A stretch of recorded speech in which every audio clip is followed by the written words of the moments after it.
안녕하세요. 부견일령입니다. 오늘 소개해드릴 책은 다산의 마지막 습관입니다. 지은이 조윤재. 시작하는 글. 다산은 40이 될 때까지 누구나 부러워할 인생을 살았다. 어린 시절부터 탁월한 문제로 천재 소리를 들었고 성균관에 들어가서도 뛰어난 재주로 정조의 눈에 들었으며 이후 과거에 급제하면서 일찌감치 관직의 길로 나섰다. 그리고 정조의 총애를 한몸에 받으며 승승장구했던 그는 40이 채 못된 나이에 형조 참모의 자리에 오르며 정점을 찍었다. 심지어 나이든 형조 판서의 대행을 명받아서 지금의 장관 직책을 수행하기도 했다. 하지만 다산은 이처럼 화려했던 자신의 과거를 가리켜 나를 잃어버린 시간이었다고 했다. 다산은 누명을 쓰고 머나먼 땅으로 귀향을 떠났을 때뿐 아니라 과거를 준비하고 성공을 구가했던 20여 년까지도 나를 잃어버린 시간이라 했다. 하지만 다행히 다산은 나를 찾았다. 의외로 머나먼 바닷가 귀향지에서였다. 그의 삶에서 가장 길고 큰 비극의 시간이었지만 다산은 그곳에서 잃어버린 나를 찾았다. 최악의 절망에서 삶을 포기할 수도 있었던 극단적인 고난의 시간에서 다산이 자신을 찾을 수 있었던 힘은 무엇일까? 무엇이 잃어버린 나를 찾게 했을까?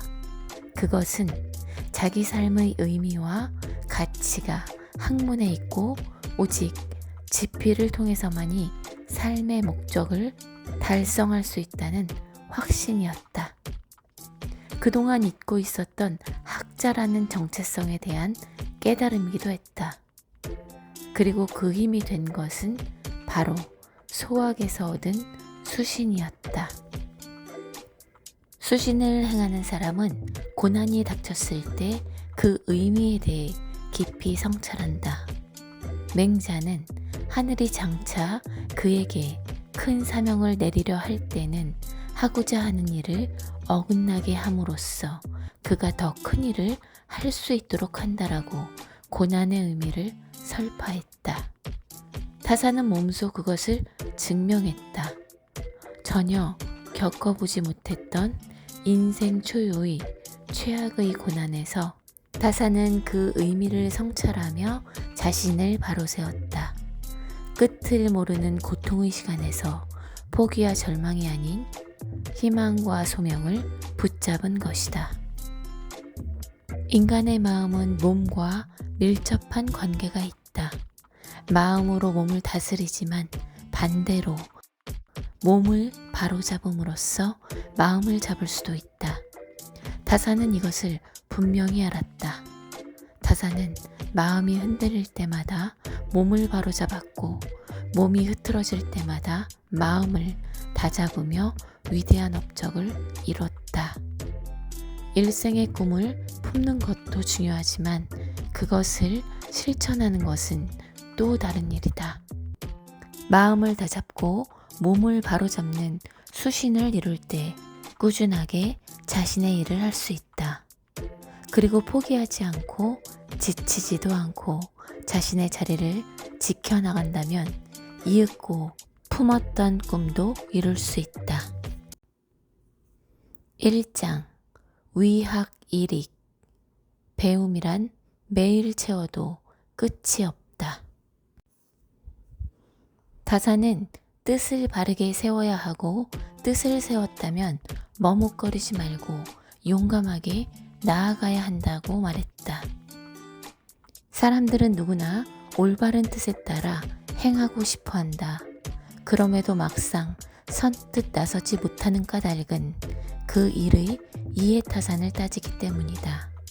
하고자 하는 일이 옳음을 알지만 닥칠지도 모를 불이익을 생각하거나 잠깐 뜻을 굽혔을 때 주어지는 이익에 눈을 빼앗기면 망설일 수밖에 없다. 그때 필요한 것이 바로 단호한 결단이다. 바른 일이라는 확신과 불의에 굽힐 수 없다는 결단이 있으면 흔들리지 않고 단호하게 나갈 수 있다. 밖에서 논의는 곳이나 거처하는 곳은 일정해야 하며 반드시 덕이 있는 사람과 사귀도록 해야 한다는 환경의 영향을 받는 사람의 한계를 지적했다. 검은 물감을 만지는 사람은 검은 물이 들기 마련이고 빨간 물감을 가까이 해도 마찬가지다. 아무리 피하려고 해도 그 자리를 물러서지 않는 이상 물감이 튀는 것을 막을 수 없다. 고전에서는 이렇게 물들기 쉬운 인간에게 지혜의 말을 일러준다. 사람인 이상 주위로부터 영향을 받을 수밖에 없다면 좋은 곳을 찾아가면 되는 것이다. 바로 마중지봉의 지혜다. 곱게 자라는 산밭에서 자라면 구불구불 자라는 쑥도 곧게 바르게 자란다는 뜻인데 사람도 마찬가지다. 바른 사람, 올바른 인재 곁에 함께 있으면 나 자신도 바르게 될 수 있다. 공부란 모자람에 물들지 않는 분별을 익히는 것이 아니다. 물들고 싶은 사람이 되도록 스스로를 닦는 노력이다. 2장 자승자강. 예의란 타인이 아닌 스스로를 이겨내는 자세다. 효도란 부모에게 잘하는 것에서 나아가 자기 자신을 소중히 하는 것이다. 부모가 가장 바라는 것이 자식의 행복이기 때문이다. 따라서 열심히 배우고 또 힘껏 일해 성취를 이루는 삶 자체가 부모를 섬기는 것이다. 나아가 최선을 다한 삶의 자세는 반드시 의로워야 한다. 자식이 남의 눈에 피눈물이 나게 하면서까지 성공하기를 바라는 부모는 없고 오히려 그러한 성공은 부모를 가슴 아프게 만들기 때문이다. 타산도 학문의 근본이란 효제, 부모에 대한 효성과 형제 간의 우애라고 했다. 그러면서 기본을 행하지도 않으면서 학문을 한다는 자들의 위선과 가식을 꾸짖었다. 하지만 다산의 효도는 이론이나 학문에 그치지 않았고 세밀하고 실천적이었다. 심지어 조선시대엔 여성들의 영역이었던 부엌일에 대해서도 효도를 하기 위해서는 마땅히 챙길 수 있어야 한다고 했다. 부모를 모시는 것과 같은 일상의 가장 기본적인 도리조차 행하지 못하면서 입으로만 하는 공부는 거칠애에 불과하다. 특히 신분이 높아지고 부유해지면서 식사와 같은 사소하면서 귀찮은 지점에 대해서는 무관심해진다. 다자는 그것을 안타까워했다. 그에게 효도란 거창한 일이 아니라 조선시대 당시엔 군자로서 금기시하던 부엌에도 관심을 가지는 사소한 정성이다. 그렇게 부모의 봉양을 직접 챙기는 것이 부모를 향한 자식의 마음이어야 한다. 이렇게 할 때 집안의 다른 사람들도 부모의 음식에 관심을 갖게 된다. 공부의 목적은 지식을 쌓아 출세하는 데 있지 않다. 만약 가족이 굶주리고 아프다면 어떻게든 그 형편에 책임을 질 수 있어야 한다. 그리고 나를 키워준 부모를 봉양할 수 있어야 한다. 배움의 목적은 이처럼 사람답게 사는 데 있다. 하지만 진정으로 공부했다면 이보다 한 걸음 더 나아갈 수 있어야 한다. 바로 부모의 마음을 편안하게 하는 것이다. 그러기 위해서는 우선 내 마음이 먼저 편안하고 즐거워야 한다.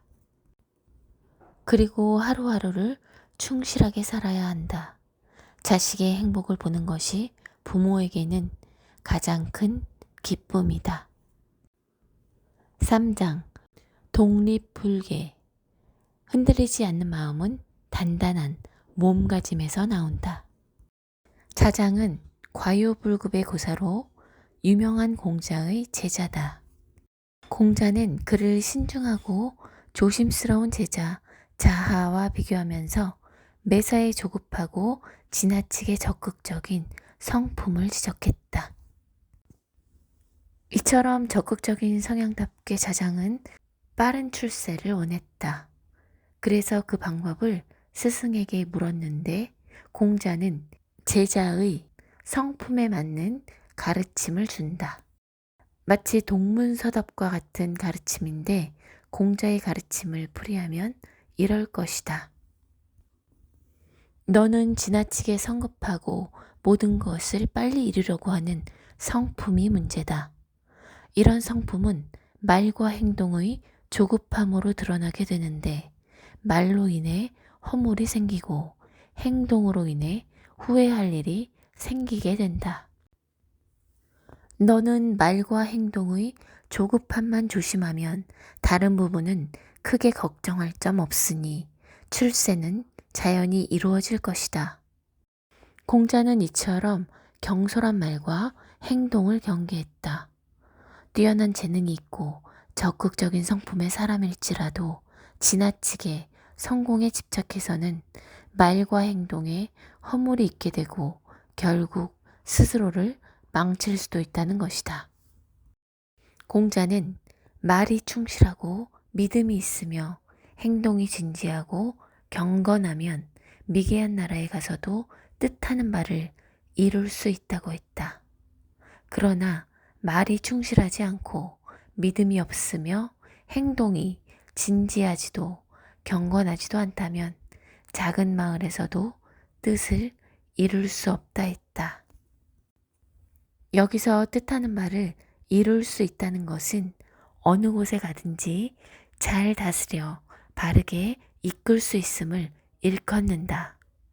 말과 행동이 충실하고 믿음이 있으면 아무리 야만적인 곳이라 해도 바르게 다스릴 수 있다. 만약 그렇지 않다면 아무리 작은 마을이라 해도 제대로 다스릴 수 없다. 선비가 펼치고자 하는 뜻은 세상을 잘 다스리는 데 있고 그 자질이란 말의 충실함과 행동의 경건함에 있다는 가르침이다. 몸을 아끼고자 마음을 잃지는 말라. 다사는 풍족함을 취하고자 하는 마음을 지극히 경계했다. 아니 오히려 더 통렬하게 지적했다. 오직 풍족한 삶을 추구하다가 삶을 헛되이 하는 자는 금수와 다름이 없다고 말했다. 그리고 그들을 일러 세상에서 가장 경박한 사람이라고 했다. 우리가 배불리 먹고 따뜻하게 입으며 종신토록 근심 없이 지내다 죽는 날 사람과 뼈가 함께 썩어버리고 한 상자의 글도 전할 것이 없다면 삶이 없는 것과 같다. 그런 것을 일컬어 삶이라고 한다면 그 삶이란 금수와 다를 바 없을 것이다. 세상에는 제일로 경박한 사람이 있으니 마음을 다스리고 성품을 기르는 일을 지목해 쓸데없는 일이라 하고 책을 읽어 이치를 궁구하는 것을 두고 고리타분한 이야기라 한다. 맹자가 말하길 마음을 기르는 자는 대인이 되고 몸의 편안함을 구하는 자는 소인이 된다고 했다. 마음은 생각하는 기능이 있어서 바른 길을 알고 욕심에 휘둘리지 않지만 그 외의 감각기관은 생각하는 기능이 없어서 선한 본심을 잃고 감정과 욕심에 좌우된다는 것이다. 그래서 맹자는 사람의 선한 본성을 간직한 마음을 잘 따르는 사람은 대인, 즉 큰 인물이 되지만 마음을 잃고 육신의 편안함만을 추구하는 사람은 소인이 될 수밖에 없다 했다. 오늘날은 맹자나 다산의 시절과는 다르다. 올바른 삶을 산답시고 굳이 편안한 삶을 포기하는 것은 시대착오적인 생각이다. 다만 다산의 말처럼 편안함과 안일함을 쫓는데 급급해 헛되이 흘려보내는 삶은 안타깝다. 거창하고 대단한 것을 남겨야 가치 있는 삶은 아니다. 부당한 이익에 휘둘리지 않고 충실하게 살고자 노력하는 모든 삶에는 의미가 있다. 4장 이대사소 강자는 머리를 숙여 자신의 정수리를 보여준다. 사람은 자기 눈에 싹이 자란 것은 잘 알지 못한다. 유교에서는 부자간의 도리를 사랑이라고 봤다. 그리고 그 사랑은 어떤 상황에서도 해쳐서는 안 된다고 봤다. 설사 올바른 도리를 가르치는 일이라고 해도 마찬가지다. 올바른 도리를 위해 책망함으로써 사랑에 어긋난다면 오히려 더 큰 것을 잃게 되기 때문이다. 따라서 옛 군자들은 그 방법을 자녀를 직접 가르치지 않는 것에서 찾았다. 아무리 수양의 경지가 높고 학식이 뛰어난 사람도 마찬가지다. 스스로의 한계를 알았기에 선을 넘지 않도록 애초에 경계를 지어 놓은 것이다. 하지만 다산은 상황이 달랐다. 험한 귀양지에 있으면서 직접 가르치고 싶어도 가르칠 수 없었다. 그래서 다산은 수많은 편지로 자식을 가르쳤다. 때로는 책망으로, 때로는 격려로, 글을 써서 보내는 가훈으로 아버지의 마음을 전했다. 직접 곁에서 보여주지 못함으로 더욱 안타까운 마음이었지만 어떤 방식이든지 그 핵심은 올바른 도리를 가르치는 것이었다. 그에게는 자녀를 사랑하는 마음이 지켜야 할 도리를 넘어서서는 안 된다는 확고한 믿음이 있었다. 그랬기에 민망할 정도로 강하게 꾸짖을 때도 많았다. 부모가 자식을 가르치면서 저지르기 쉬운 잘못이 있다. 하나는 사랑하는 마음으로 인해 판단력이 흐려지는 것이다. 자기 자식은 무조건 착하고 바르다고 생각하고 그 잘못은 제대로 보지 못하게 된다. 또 한 가지는 자식이 잘 되기 위해서라면 어떤 일도 할 수 있다는 무모한 사랑이다. 편법은 물론 불법적인 일, 도덕에서 벗어난 일을 저지르면서도 크게 가책을 느끼지 않는다. 자식을 위해서 하는 일은 무조건 용인될 수 있다고 생각하기 때문이다. 하지만 자식을 위해서 하는 일이라고 해도 부모가 하는 일은 모두 자녀에게 새겨진다. 자녀의 성공을 바라지 않는 사람은 없을 것이다. 이를 위해 자신이 가진 것을 자식에게 아낌없이 쏟아붓는다고 해서 비난할 사람 또한 없을 것이다. 하지만 해서는 안 될 일은 반드시 선을 그어 지켜야 한다.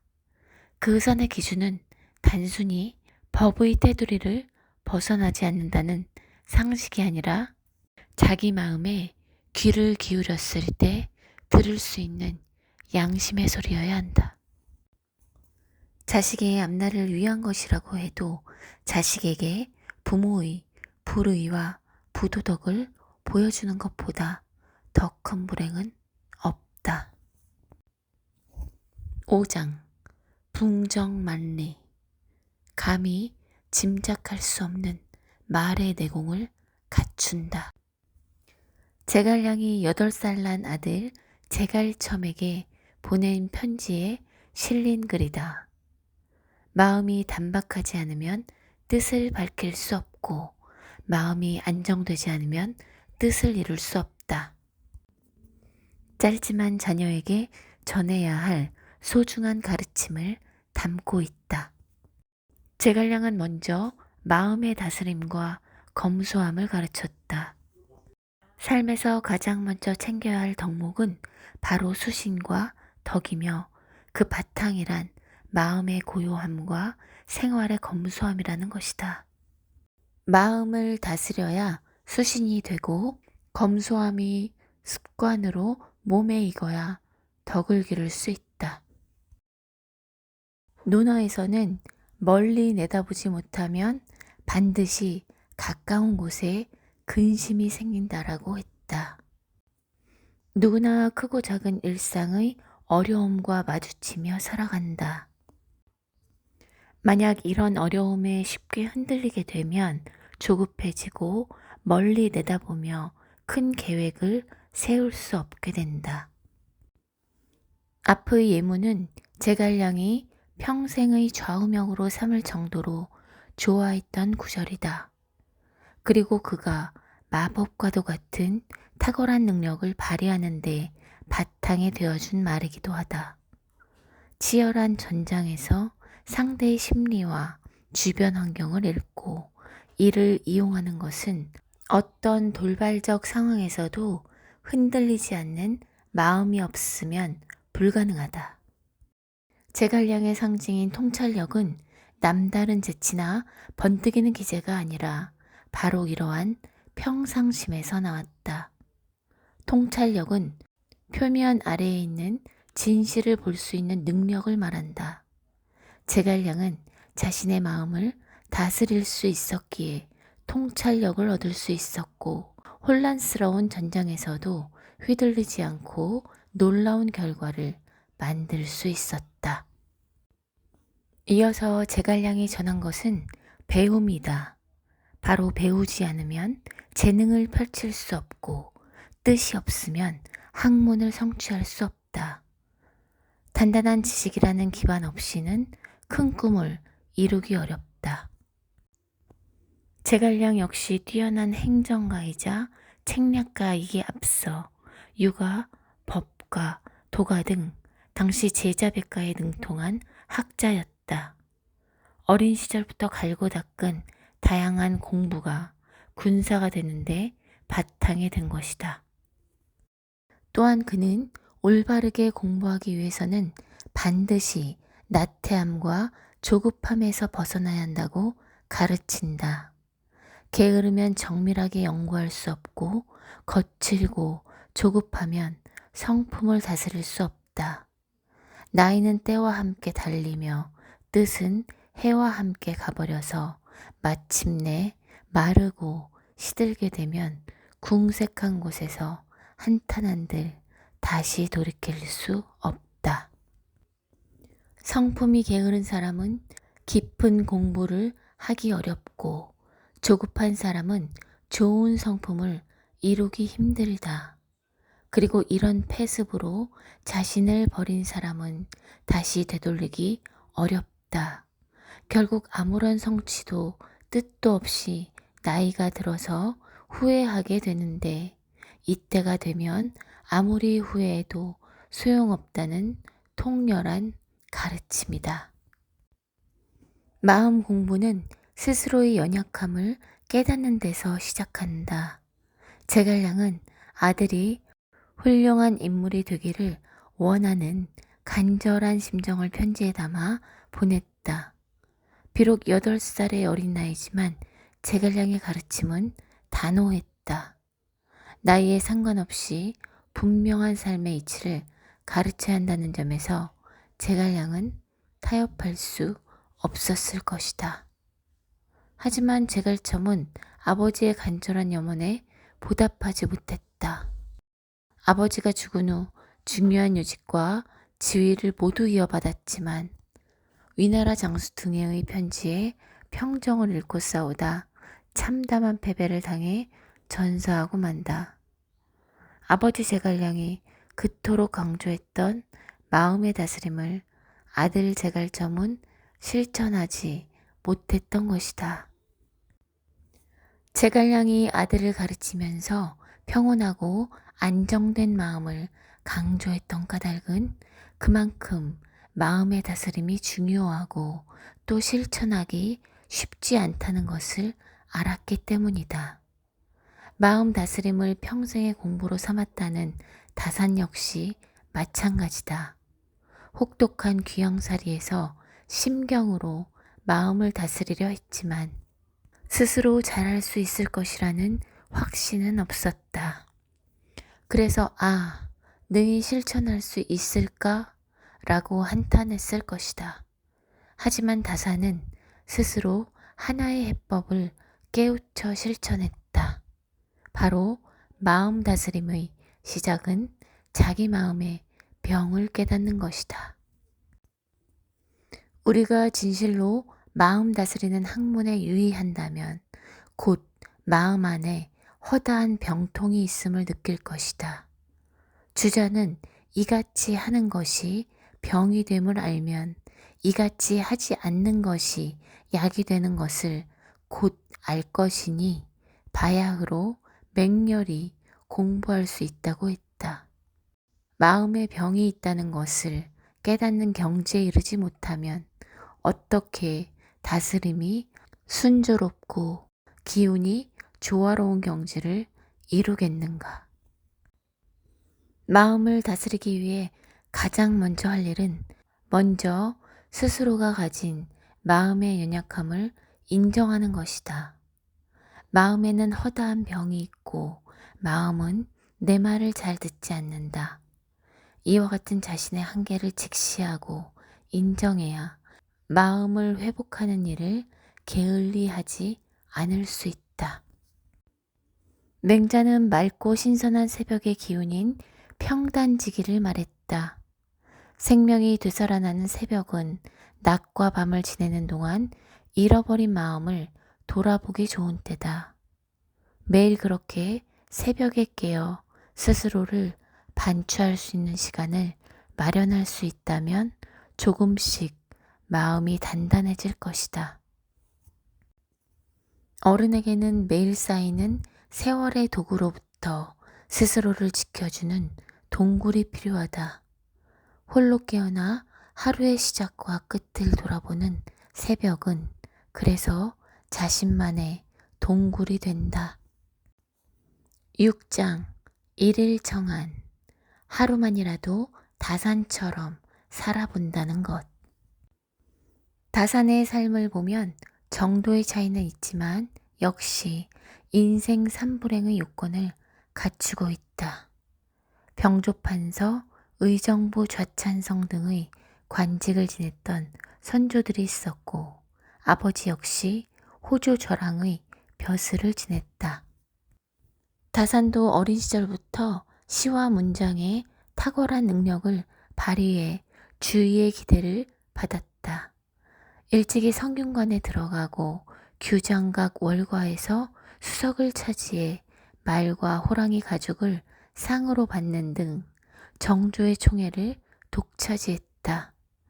훗날 젊은 나이에 병조참의 벼슬까지 올랐으나 그 이후의 인생은 고난의 연속이었다. 다만 다산은 불행을 받아들이는 마음가짐이 달랐다. 그는 고난의 시기를 오히려 자신이 가장 좋아하고 잘할 수 있는 학문에 매진할 수 있는 여과로 받아들였다. 정약용의 삶은 닥쳐온 불행이 그 자체로 인생의 비극인 것이 아니라 그것을 어떻게 받아들이냐에 따라 달라지는 문제임을 우리에게 잘 보여준다. 불행은 자신을 깊은 구렁텅이로 빠뜨리는 인생의 걸림돌이 될 수 있지만 삶에서 내 격의 깊이를 더하는 값진 경험이 될 수도 있는 것이다.